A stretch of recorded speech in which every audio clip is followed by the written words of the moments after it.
The next PNP government will establish a special Young Owners Deposit Fund of $1 billion within the NHT. Yes.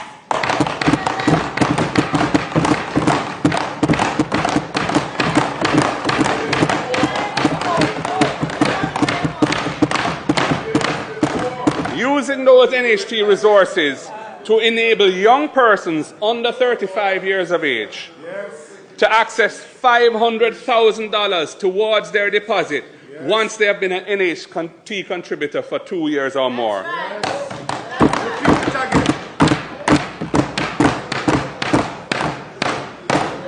They will be able to apply to the NHT and get their $500,000 deposit grant. Time come for young Jamaicans to own a home. We have to do something for the low-income borrowers from the fund, from the National Housing Trust. The cost of home insurance continues to increase. Last year alone, insurance for homes increased by 25%. And this is passed on to NHT borrowers as it's wrapped up in their monthly loan payments. So when you pay a loan, you pay for the principal, you pay for the accrued interest, and you pay for the insurance in the payment that you make.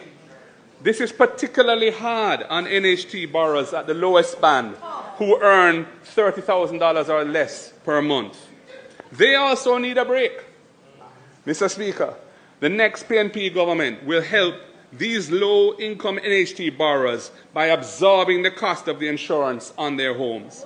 This means that their monthly payments will be lower and they will be able to afford a bigger mortgage loan. We are looking out for the low-income NHT borrowers.